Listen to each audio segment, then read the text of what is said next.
intuitive eating, grilling big year-round, and strange festivals across the globe.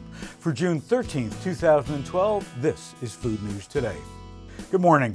Food News Today is sponsored by ConAgra Foods, who shares with me the desire to provide the most current, interesting, and unbiased food news. Do you listen to your body's cues to lose weight? With the obesity and chronic disease epidemic here in the U.S., we need to change our course and find more actionable solutions for the population. Earlier this week, I spoke with Evelyn Tribole, a registered dietitian and author who specializes in intuitive eating.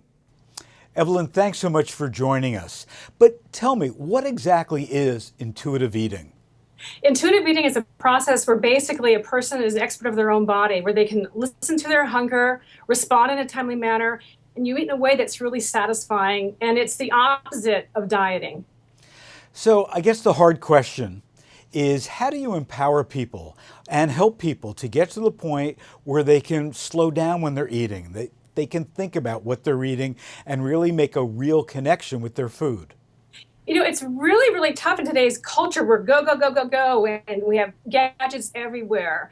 And so one thing I really like to focus on is seeking satisfaction and pleasure from eating, because pleasure sounds good, you know? So what an irony. People love to eat, but because they're doing something else at the same time, they're not being satisfied, and therefore it has to be repeated. And so one thing I'm asking them to do is really taste the food. How does it taste? Do you like how it tastes? Is it satisfying? Do you like how it sustains you? And I've had many people say, you know what, I can eat and watch TV, I can taste my cookies, I can watch the show, but that kind of distracted eating is like being a distracted driver. It's not the same experience. Our brain doesn't experience it that way. So my first recommendation would be is if you can just pick one meal a day in which you can pay 100% attention to what you're eating and the taste and the feel of it. I think that's a great first step, but I want to go back to something you talked about with pleasure.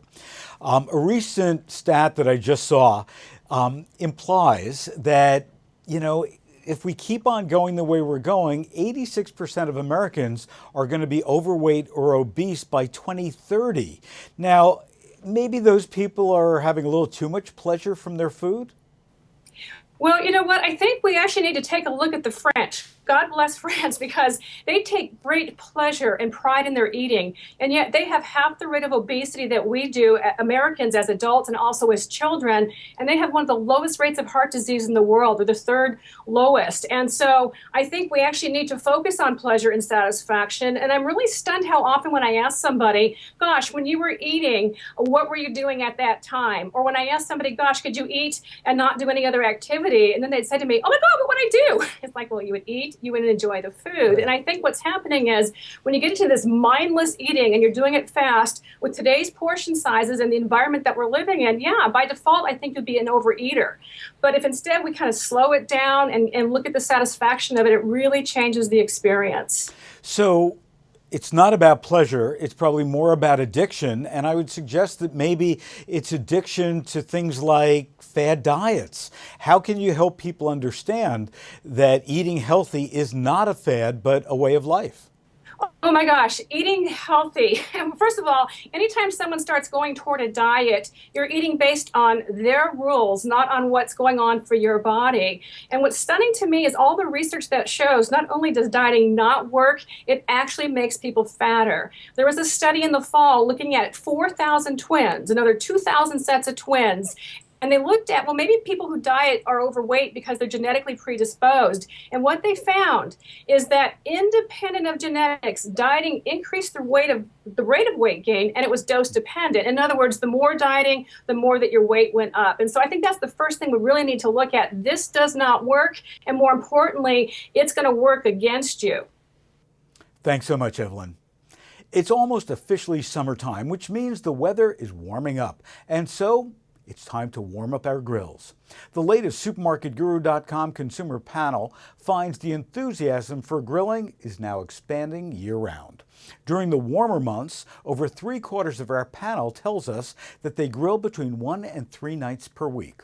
And we found that 60% of our panel enjoys grilling in the colder months just as much as they do in the warmer months.